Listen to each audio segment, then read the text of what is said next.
योजना के तहत। इसके पश्चात एक जनपद एक उत्पाद मोहम्मद सैफ आपको कालीन प्रयोजन हेतु 75 लाख रुपए के डेमो चेक देकर आपको लाभान्वित किया जा रहा है। तो जोरदार तालियां। प्रधानमंत्री रोजगार सृजन कार्यक्रम के दौरान विनय उपाध्याय आपको गाय के गोबर से अगरबत्ती निर्माण हेतु प्रशस्ति पत्र प्रदान किया जा रहा है।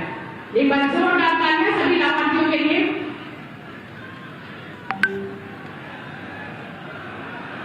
गाय के गोबर से अगरबत्ती निर्माण हेतु प्रशस्ति पत्र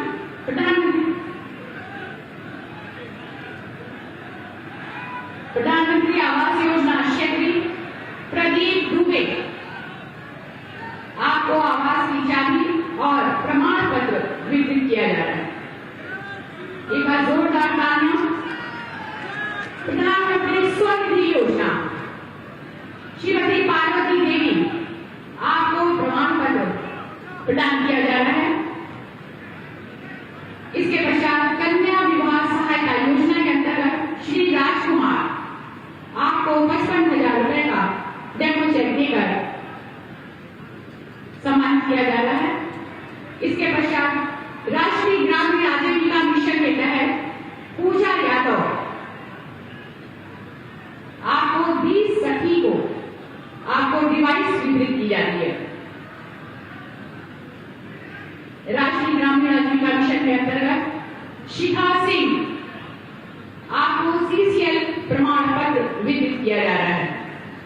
एक बार जोरदार तालियां सभी लाभार्थियों के लिए। आयुष्मान भारत जन आरोग्य योजना कालू कादिर जी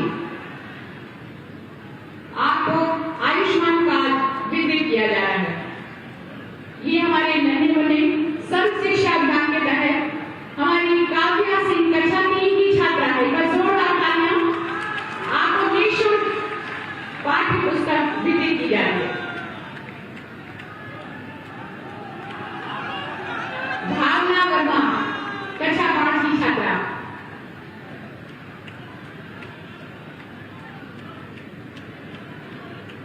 बच्चों को दिल से प्यार करने वाले हमारे यशस्वी माननीय मुख्यमंत्री महोदय जी बात करते हुए एक बार जोरदार तालियां हमारे नौनिहालों के लिए। प्रधानमंत्री उज्ज्वला योजना के तहत श्रीमती श्वेता वाली आपको उज्ज्वला की डेमो के रूप में दी जा रही है। प्रधानमंत्री आवास योजना ग्रामीण उर्मिला देवी आपको आवास की चाबी वितरित की जा रही है। मुख्यमंत्री आवास योजना ग्रामीण दीपक सोनकर आपको आवास की चाबी प्रदान की जा रही है। मुख्यमंत्री कन्या सुमंगला योजना के तहत खुशबू खान आपको प्रमाण पत्र वितरित किया जा रहा है। मुख्यमंत्री बाल सेवा योजना कोविड-19 के तहत रीता देवी आपको प्रमाण पत्र प्रदान किया जाता है। दृष्टि योजना श्री रमाकांत मिश्र आपको सीड प्रोसेसिंग प्लांट और गोदाम हेतु 60 लाख रुपए का अनुदान का प्रमाण पत्र प्रदान किया जाता है। एक बार जोरदार तालियां। कृषक उत्पाद समग्र योजना के तहत श्री शाश्वत पांडे आपको फल और सब्जियों के निर्माण हेतु प्रमाण पत्र प्रदान किया जाता है। नमामि गंगे योजना के तहत श्री विकास सिंह आपको गौमूत्र से कीटनाशक बनाने के लिए प्रशस्ति पत्र दिया जा रहा है। बहुत सारी बधाइयां, शुभकामनाएं और हमारे सभी लाभार्थियों के लिए जोरदार तालियों के साथ स्वागत।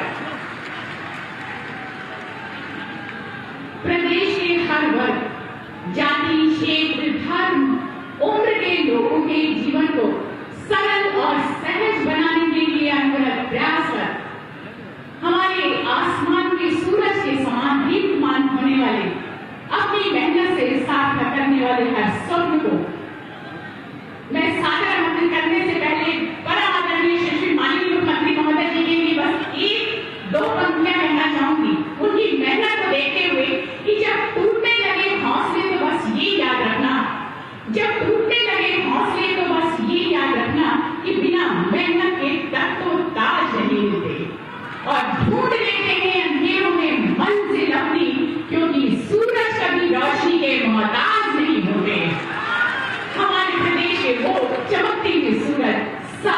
शत नमन करते हुए मैं ससम्मान आमंत्रित करना चाहूंगी कि आप लोग बुलंद से आशीर्वचन हम सभी का अनुरोध करें।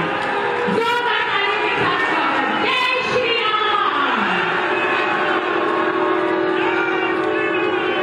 भारत माता की,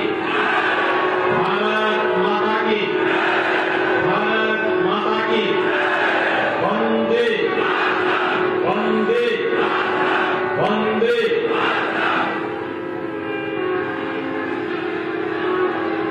पूरे देश को अपने अद्भुत हस्तशिल्प से अभिभूत करने वाले जनपद भदोही के ज्ञानपुर में आज की सभा में मंच पर उपस्थित भारतीय जनता पार्टी के प्रदेश के लोकप्रिय और कर्मठ अध्यक्ष माननीय श्री स्वतंत्र देव सिंह जी, जनपद के प्रभारी मंत्री श्री जयप्रकाश निषाद जी, माननीय सांसद श्री रमेश चंद्र बिंदु जी, जिला पंचायत भदोही के अध्यक्ष श्री अनिरुद्ध त्रिपाठी जी, माननीय विधायक श्री दीनानाथ भास्कर जी, माननीय विधायक श्री रविंद्रनाथ त्रिपाठी जी, भारतीय जनता पार्टी के जिला के अध्यक्ष श्री विनय श्रीवास्तव जी, पूर्व सांसद श्री गोरखनाथ पांडे जी, आज के इस कार्यक्रम में उपस्थित भारतीय जनता पार्टी के सभी पदाधिकारीगण और जनपद के कोने कोने से अपार संख्या में यहां पर उपस्थित सभी भाइयों बहनों, जनप्रतिनिधियों के प्रयास और प्रशासन के सफल क्रियान्वयन से आज 373 करोड़ रुपए से अधिक की परियोजनाओं का लोकार्पण और शिलान्यास जनपद भदोही जनपद के लिए हो रहा है। दीपावली के पहले मां गंगा के आंचल में बसा हुआ भदोही जनपद, माता सीता की स्मृतियों के साथ जुड़ा हुआ है जनपद, बाबा विश्वनाथ के काशी, मां विंध्यवासिनी के बीच में अवस्थित ये जनपद भदोही के सभी नागरिकों को लगभग 450 करोड़ रुपए की इन परियोजनाओं के लिए हृदय से मैं बधाई देता हूं, शुभकामनाएं देता हूं। भाइयों बहनों, भदोही जनपद आज अपनी एक नई पहचान के साथ आगे बढ़ रहा है। भारतीय जनता पार्टी के सांसद और विधायक पूरा परिश्रम करके विकास की एक एक योजना को आपके इस जनपद में लाने का कार्य कर रहे हैं। लेकिन इससे पहले विकास की इन परियोजनाओं पर सत्ताधारी दलों की बेईमानी का ग्रहण लग जाता था। अगर कोई परियोजना आ भी गई तो राजनीति के अपराधीकरण की वो भेड़ चढ़ जाती थी। मैं विधानसभा चुनाव के दौरान आया था और तीनों विधानसभा क्षेत्रों में तब मैंने प्रचार के लिए यहां की जनता का आह्वान किया था कि भारतीय जनता पार्टी को वोट दीजिए और भारतीय जनता पार्टी आपको सुशासन देगी, भारतीय जनता पार्टी आपके लिए विकास लेकर के आएगी और भारतीय जनता पार्टी आपको आपकी पहचान दिलाने का कार्य करेगी। प्रदेश में विगत 4.5 वर्ष के अंदर भारतीय जनता पार्टी नेतृत्व की सरकार ने बखूबी इन सभी क्षेत्रों में कार्य किया है। एक जनपद एक उत्पाद के माध्यम से भदोही की काली नाच दुनिया के मंच पर, वैश्विक मंच पर अपनी धूम मचाना है। अब भदोही भी एक एक्सपोर्ट का हब बन रहा है और उसके माध्यम से हजारों नौजवानों के लिए रोजगार की संभावनाएं विकसित हो रही है। विकास की बड़ी बड़ी परियोजनाएं यहां पर आ रही हैं और भाइयों बहनों, जो यहां के विकास में सबसे बड़ी बाधा थी राजनीति का प्राधिकरण, आज तो अपराधियों पर शिकंजा कसते हुए जितनी शक्ति हो सकती है, हमारा संकल्प है हम किसी बहन को विधवा नहीं होने देंगे, किसी बच्चे को अनाथ नहीं होने देंगे, लेकिन राजनीति से अपराधियों को पूरी तरह बेदखल करने का कार्य भी करेंगे। और इसीलिए आज मैं आपके पास आया हूं भाइयों बहनों, ये विकास ही आपके जीवन में परिवर्तन लाएगा, हर नागरिक के जीवन में परिवर्तन लाएगा, हर एक नागरिक के जीवन में खुशहाली लाने का कार्य करेगा। और इसी विकास के लिए आपका अभिनंदन करने, दीपावली के पहले आपको बधाई देने के लिए हम लोग आए हैं। ये विकास पहले भी हो सकता था, लेकिन पिछली सरकारों की सोच विकास की नहीं थी। हमारे लिए तो पूरा प्रदेश ही परिवार है, लेकिन पहले सरकारों में जो रहते थे उनके लिए अपना परिवार ही प्रदेश होता था। हम कहते सबका साथ सबका विकास, और वे कहते थे कि मेरा परिवार और मेरा विकास। उनकी सोच संकुचित थी, उनकी सोच आपराधिक मानसिकता की थी, उनकी सोच भ्रष्टाचार को बढ़ावा देने की थी। हमारी सोच पूरे समाज को साथ लेकर के चलने की है और इसीलिए हमने कहा सबका साथ सबका विकास, और सबका साथ और सबके विकास का भाव आज बहुत स्पष्ट रूप से देखने को मिलता है।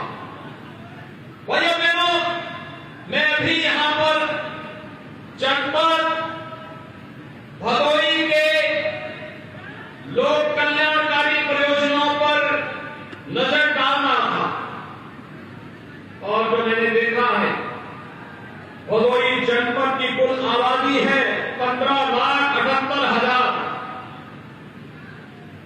और आप आश्चर्य करेंगे, केंद्र और प्रदेश सरकार की योजनाओं का प्रधानमंत्री मोदी जी का मंत्र सबका साथ सबका विकास की प्रभावी ढंग से यहां लागू हुआ। यहां पर केंद्र और प्रदेश सरकार की योजनाओं से लाभान्वित होने वाले परिवारों की संख्या है 10,60,583। यानी अगर आप देखेंगे परिवार के हिसाब से आप मानते हुए 50 लाख लोगों को सीधे सीधे लाभान्वित करने की योजना है। इसका मतलब एक योजना और अनेक योजनाओं का लाभ परिवारों को प्राप्त हुआ है। और मैं कहना चाहता हूं अपने मीडिया के मित्रों से भी और आप सबसे भी, इस जनपद में जनप्रतिनिधियों के नेतृत्व में, प्रशासन में, अलग अलग विभागों में जिन योजनाओं का लाभ यहां के गरीब को, यहां के किसान को, यहां के नौजवान को, यहां की महिलाओं को, यहां के समाज के प्रत्येक तबके को देने का कार्य किया है। अगर मैं वे आंकड़े आपके सामने पढ़ूंगा और मुझे लगता है कि आप सबको वे आंकड़े नोट करके विपक्षी दलों और विरोधियों को जवाब देने के लिए पूछना चाहिए। ये कार्य 7 वर्ष में, ये कार्य 4 वर्ष में हो सकता है। आजादी के बाद 70 वर्षों वर्षों में कार्य क्यों नहीं हो पाया? ये पूछा जाना चाहिए। अगर 5 वर्ष, 4.5 वर्ष और 5 वर्ष में कार्य हो सकता है तो 70 वर्षों में आखिर इन योजनाओं का लाभ यहां के गरीब को, यहां के किसान को, यहां के नौजवान को क्यों नहीं मिला? विकास के नाम पर वह कांग्रेस रही हो, सपा रही हो, बसपा रही हो, इन्होंने केवल अपराधियों का विकास किया, अपने परिवार का विकास किया, लेकिन किसी गरीब का उत्थान और उनके उन्नयन के लिए कोई कार्य नहीं किया। और यही कारण है कि अगर आप प्रधानमंत्री आवास योजना में देखेंगे तो ग्रामीण क्षेत्र में अकेले भदोही जनपद में 18,961 लोगों को प्रधानमंत्री आवास योजना का लाभ मिला। मुख्यमंत्री आवास योजना में 2,928 लोगों को इस योजना का लाभ प्राप्त हुआ और नगरीय क्षेत्र में प्रधानमंत्री आवास योजना में 25,094 लोगों को योजना का लाभ प्राप्त हुआ है।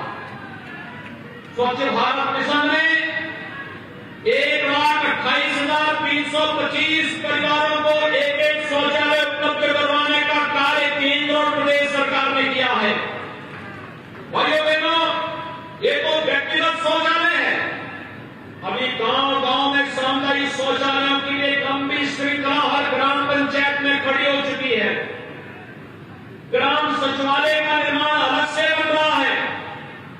प्रधानमंत्री किसान सम्मान निधि में अकेले जनपद भदोही में 2,12,280 परिवार लाभान्वित हुए हैं और डीबीटी के माध्यम से जिन किसानों को शासन की योजना का लाभ सीधे प्राप्त हुआ है 62,567 सोलर वोल्टेक इरिगेशन पंप 94 किसानों को प्राप्त हुआ है। कन्या सुमंगला योजना में 8,889 बालिकाओं को इस योजना से आच्छादित किया गया है। शादी अनुदान योजना में 4,214 परिवार, सामूहिक विवाह योजना में 970 परिवार, आयुष्मान भारत में हर परिवार को 5 लाख रुपए की स्वास्थ्य बीमा का कवर और अकेले भदोही जनपद में 1,79,293 परिवारों को इस योजना का लाभ अब तक उपलब्ध करवाया गया है। सौभाग्य योजना में 1,95,211 परिवारों को विद्युत के निःशुल्क कनेक्शन उपलब्ध कराए गए हैं। तो उज्ज्वला योजना में निःशुल्क एलपीजी कनेक्शन, रसोई गैस के सिलेंडर दिलाए गए हैं 1,57,987 परिवारों को। श्रमयोगी मानधन योजना में 3,760 श्रमिकों को इस योजना से लाभान्वित किया गया है, यानी 10,60,583 परिवारों को सीधे शासन की योजना से जोड़ने का कार्य 4.5 वर्ष के अंदर प्रदेश के अंदर हुआ है। भाइयों बहनों, ये तो अभी एक योजना है, ये तो अभी आधुरी है। अभी अगर हम लोग मुख्यमंत्री आरोग्य योजना की बात करें, मातृवंदना योजना की बात करें, अटल पेंशन की योजना, जीवन ज्योति बीमा योजना, जीवन सुरक्षा योजना, स्टार्टअप की योजना, एक जनपद एक उत्पाद की योजना, विश्वकर्मा श्रम सम्मान की योजना और भी अन्य तमाम जो योजनाएं हैं, इन सभी योजनाओं की अगर चर्चा करें, ये संख्या कई गुना ज्यादा बढ़ जाती है और ये चीजें दिखती हैं। सरकार जब अच्छी चुनी जाती है, संवेदनशील सरकार होती है, जनहित के लिए समर्पित सरकार होती है, वो सुरक्षा भी देती है और शासन की योजना का लाभ बिना भेदभाव के हर तबके को उपलब्ध कराने का कार्य भी करती है। वही मैंने इनकी जनपद की बात याद करिए। जनपद की पहचान संत रविदास जी से भी मानी जाती है। मध्यकाल में इस सिद्ध संत ने कैसे अपने कर्म को अपने संतत्व के साथ जोड़ने का कार्य किया था। और उस समय उन्होंने कहा था, मन चंगा तो कठौती में गंगा। भाइयों बहनों, संत रविदास जी की जन्मभूमि को सुंदरीकरण की योजना भी अगर किसी ने लागू की है तो प्रधानमंत्री जी के कार्यक्रमों से भारतीय जनता पार्टी की सरकार ने ही उसको लागू किया है। वहां पे भव्य स्मारक और सुंदरीकरण का भव्य कार्यक्रम चल रहा है। ये गंगा का तटवर्ती क्षेत्र है। इसके पास ही कुछ ही दूरी पर श्रृंगवेरपुर में भगवान राम को गंगा पार कराने का कार्य किया था निषाद राज ने। और निषाद राज के श्रृंगवेरपुर का सुंदरीकरण और भगवान राम और निषाद राज के मिलन का भव्य प्रतिमा का निर्माण भी कोई करा रहा है तो भारतीय जनता पार्टी की सरकार वहां पर करवा रही है। मां गंगा के प्रति हम सबके एक अपार निष्ठा है। मां गंगा की अविरलता और निर्मलता किसी से छुपी हुई नहीं आज। लेकिन 7 वर्ष पहले क्या स्थिति थी? गंगा जी में जलीय जीव पूरी तरह नष्ट हो गए थे। प्रयागराज में कुंभ के अवसर पर या माघ मेले के अवसर पर कोई कार्यक्रम होने में बड़ी कठिनाई होती थी। लेकिन भाइयों बहनों, आज 2019 में हम लोगों ने प्रयागराज में कुंभ का भव्य आयोजन किया और भव्य आयोजन के साथ आज गंगा की अविरलता और निर्मलता नमामि गंगे परियोजना के माध्यम से देखते हुए बनती है। आज आसमान का सम्मान हो रहा है। काशी में काशी विश्वनाथ कॉरिडोर आदरणीय प्रधानमंत्री जी के मार्गदर्शन में आगे बढ़ता है। मिर्जापुर में मां विंध्यवासिनी धाम के पुनर्निर्माण की कार्रवाई युद्ध स्तर पर आगे काम कर रही है। और याद करिए, अयोध्या में भगवान श्री राम का भव्य मंदिर के निर्माण का कार्य का शुभारंभ भी प्रधानमंत्री जी के कर्तव्यों से आगे बढ़ चुका है। भाइयों बहनों, 2017 के पहले उत्तर प्रदेश के अंदर कोई पर्व और त्योहार शांतिपूर्ण ढंग से आप नहीं मना सकते थे।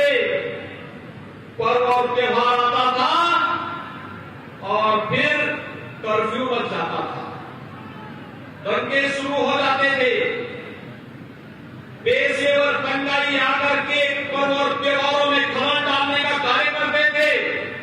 आज तो पर्व और त्योहार शांतिपूर्ण ढंग से मनाए जा रहे हैं। और भाइयों बहनों, हम लोगों का एक बहुत स्पष्ट संदेश है, हम सुरक्षा सबको देंगे, योजनाओं का लाभ बिना भेदभाव के सबको देंगे। लेकिन अगर किसी ने किसी गरीब की संपत्ति पर कब्जा किया, किसी गरीब और निरीह और किसी व्यापारी को प्रताड़ित किया, तो फिर सार्वजनिक संपत्ति को कोई कब्जा करेगा तो प्रदेश सरकार का भी बुलडोजर हमेशा खड़ा रहता है। और यही नहीं, सरकार का संकल्प यह भी है कि अगर किसी ने पर्व और त्योहारों में खलल डाल करके दंगा भड़काने का कार्य किया तो उसको पहले ही एक पट्टा कर देना चाहिए 7 पीढ़ियों का, कि 7 पीढ़ियों तक उसकी भरपाई करता है। आज पर्व और त्योहार के समय कोई कर्फ्यू नहीं लगा सकता, अराजकता नहीं पैदा कर सकता, अव्यवस्था नहीं पैदा कर सकता। और भाइयों बहनों, इसीलिए दीपावली के पहले मैं एक बार फिर से आपके पास आया हूं। कोरोना काल खंड में आया था, भदोही के कारीगरों ने कालीन उद्योग को जो नई ऊंचाई दी है, आज देखते हुए बनता है। हजारों करोड़ रुपए का एक्सपोर्ट यहाँ की कालीन दुनिया के मार्केट में होता है, दुनिया के बाजारों में भदोही को एक नई पहचान मिलती है। और एक जनपद एक परियोजना, एक जनपद एक उत्पाद के माध्यम से इसको एक नई ऊंचाइयां प्रदान करने के लिए सरकार पूरी कृतज्ञ भाव के साथ कार्य कर रही है। आज 373 करोड़ रुपए की परियोजनाएं इसी से जुड़ी हुई योजनाएं हैं। और सरकार में जो बात अभी यहां हमारे जनप्रतिनिधियों जो बात कह रहे थे, और मैं प्रशासन से भी कहूंगा कि मेरे संज्ञान में आया है कि सफाई कर्मियों की तैनाती हर जगह हुई, इस जनपद में नहीं हो पाई। उस प्रक्रिया को तत्काल पंचायती राज विभाग से अगर न्याय देने का कोई रोक नहीं है तो इस प्रक्रिया को तेजी के साथ आगे बढ़ा करके अपने 2-3 महीने के अंदर इस प्रक्रिया को हम पूरा कर लें। पंचायती राज विभाग के साथ मिलकर के इस प्रक्रिया को पूरी करनी चाहिए, जिससे गांव-गांव में स्वच्छता सैनिटाइजेशन के लक्ष्य को आगे बढ़ाने में मदद मिल सके। भाइयों बहनों, यहां के ज्ञानपुर के 100 बेड्स के हॉस्पिटल के बारे में हम लोगों ने कार्यवाही संस्था पर कार्रवाई प्रारंभ कर दी है। यह 100 बेड्स का जो हॉस्पिटल है, पिछली सरकारों की बेईमानी और भ्रष्टाचार का जीवन में स्मारक है। ऐसे ही पैसा निकलता था, पैसा खर्च भी हो जाता था, लेकिन कार्य पूरा नहीं होता था। सरकार आज उस पर कार्रवाई कर रही है, जवाबदेही तय कर रही है, लेकिन सरकार ने तय किया है। कल मैं सुल्तानपुर में था, वहां पर हमने एक मेडिकल कॉलेज का शिलान्यास किया। 1947 से लेकर के 2016 तक प्रदेश में केवल और केवल 12 से 15 मेडिकल कॉलेज बन पाए थे। और भाइयों बहनों, हमने 2017 से लेकर 2019 में 7 मेडिकल कॉलेज में पूरा निर्माण करके प्रवेश प्रारंभ कर दिया था। अभी 25 अक्टूबर को कल प्रधानमंत्री जी के कर कमलों से 9 मेडिकल कॉलेज में प्रवेश की प्रक्रिया कल से प्रारंभ हो जाएगी।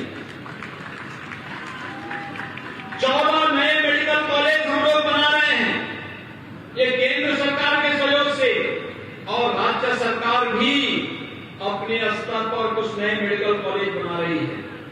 यानी आजादी के बाद अगर हम 70-72 वर्षों तक देखते हैं तो भाइयों बहनों, 70 वर्षों में प्रदेश के अंदर केवल 12 मेडिकल कॉलेज बन पाए थे, और मात्र 5 वर्ष का कार्यकाल जब हमारी सरकार का होगा तब हम सभी 75 जनपदों को एक मेडिकल कॉलेज देने में सफल होंगे। एक मेडिकल कॉलेज देने में सफल। आज 59 जनपदों में हम एक मेडिकल कॉलेज देने में सफल हैं। 16 जनपद बचे हैं। इस कमिश्नरी के मिर्जापुर में मेडिकल कॉलेज की स्थापना का कार्य पूरा हो चुका है। सोनभद्र में मेडिकल कॉलेज का शिलान्यास शीघ्र होने जा रहा है। और भाइयों बहनों, फिर भदोही क्यों बचेगा? भदोही के लिए भी हमने पीपीपी मोड में योजना बनाई। जब हमारे विधायकगण चुनाव लड़ने के लिए आएंगे फिर से, तो भदोही में भी मेडिकल कॉलेज का शिलान्यास तब तक हो चुका होगा। विकास की एक सोच, और यही कहने के लिए मैं आया हूं। पिछली सरकारें अपने और अपने परिवार का विकास कराती थी, और बहुत हुआ किसी पेशेवर अपराधी और माफिया का विकास करवाती थी। गरीब को मकान नहीं मिलता था, गरीब के घर में शौचालय नहीं बनता था, गरीब को राशन की सुविधा का लाभ नहीं मिलता था, गरीब को बिजली का कनेक्शन फ्री में नहीं मिलता था, गरीब को रसोई गैस का कनेक्शन फ्री में नहीं मिलता था, और अगर कोई मांग करता था तो उसको रसोई गैस तो नहीं मिलती थी, पैसा लेकर के भी नहीं मिलता था, पुलिस के डंडे जरूर मिल जाते थे। लेकिन भाइयों बहनों, अब जनता की सुनवाई हो रही है, जनता को शासन का लाभ मिल रहा है, और शासन की योजनाओं के साथ जोड़ने के लिए ही आज हम सब आपके बीच आए हैं, आपसे कहने के लिए। भाइयों बहनों, आज तो आपको बिजली मिलती होगी, आज आपको रसोई गैस भी मिल जा रही होगी, आज आपको राशन की सुविधा मिल रही है कि नहीं मिल रही है? लेकिन पहले ये राशन यही लोग सब हजम कर जाते थे। और भाइयों बहनों, आपने देखा होगा विकास की बड़ी बड़ी परियोजनाएं पहले भदोही से वाराणसी जाने में 3 से 4 घंटे लग जाते थे। आज आप मात्र 3 घंटे में वाराणसी जा सकते हैं। यहां से प्रयागराज जाने में 1.5 से 2 घंटे लग जाते थे। आज भदोही से प्रयागराज जाने में मात्र आधा घंटे के आधा से लेकर 3 घंटे के अंदर आप प्रयागराज पहुंच सकते हैं। आवागमन को सरल करने, आसान बनाने का कार्य भारतीय जनता पार्टी की सरकार ने किया है। और भाइयों बहनों, यही कहने के लिए आज हम सब आए हैं। हमने इंफ्रास्ट्रक्चर डेवलपमेंट के कार्य को भी आगे बढ़ाया है। कोरोना कालखंड में हर एक नागरिक के जीवन को बचाने का प्रयास किया गया है। ऑक्सीजन की किल्लत हुई, हर जिले में चिकित्सालय में ऑक्सीजन प्लांट लगाने की कार्रवाई की गई। वैक्सीनेशन 12.5 करोड़ लोगों को अब तक हम वैक्सीन फ्री में उपलब्ध करवा चुके हैं। और देश के अंदर प्रधानमंत्री जी के नेतृत्व में 100 करोड़ से अधिक लोगों को वैक्सीन दिया जा चुका है। 100 करोड़ लोगों को फ्री में वैक्सीन, सबको वैक्सीन, उपचार free, vaccine free, test free. सरकारें वही हैं, चेहरे बदले हैं, तंत्र वही है, प्रदेश वही है, केवल पार्टियां बदली हैं। परिवर्तन दिखाई दे रहा है। और भाइयों बहनों, यही परिवर्तन आपके जीवन में, आपके आने वाली पीढ़ी के जीवन में परिवर्तन लाएगा। और यही कहने के लिए आज मैं आपके पास आया हूं। भाइयों बहनों, अगर प्रदेश में भारतीय जनता पार्टी की सरकार और केंद्र में मोदी जी के नेतृत्व की सरकार नहीं होती तो क्या अयोध्या में राम मंदिर बन गया होगा? आप राम मंदिर बनने से खुश हैं? जो लोग खुश हैं हाथ खड़ा करो। सभी लोग खुश हैं? क्या ये काम समाजवादी पार्टी कर पाती? क्या ये काम कांग्रेस कर पाती? ये कार्य कौन कर रहा है? तो यही कहने के लिए हम लोग आए हैं, जो आस्था को सम्मान दे, विकास की योजनाओं का लाभ दे, विकास की बड़ी बड़ी परियोजनाओं को आगे बढ़ा दे, नौजवानों को रोजगार, किसानों को किसान सम्मान निधि, किसानों के क्रय का 1.5 गुना से अधिक दाम उन्हें उपलब्ध करवाने का कार्य कर सके, हर गरीब को बिना भेदभाव की योजनाओं का लाभ दे सके। वही सरकार बार बार आनी चाहिए, क्योंकि वही आपके जीवन में परिवर्तन लाएगी। और वही हर एक नागरिक को विकास के पथ पर अग्रसर करके उसके आने वाली पीढ़ी के जीवन को भी उज्जवल बनाएगी। और दीपावली के पहले के 373 करोड़ रुपए की अधिक की परियोजनाओं को जनपद भदोही को देते हुए मुझे अपार प्रसन्नता की अनुभूति हो रही है। इन योजनाओं का लाभ आप सभी ले सकेंगे। जिन योजनाओं का कार्य होना है समयबद्ध ढंग से जनप्रतिनिधियों की देखरेख में से आगे बढ़ाया जा सके, इस विश्वास के साथ मैं आप सबको इन सभी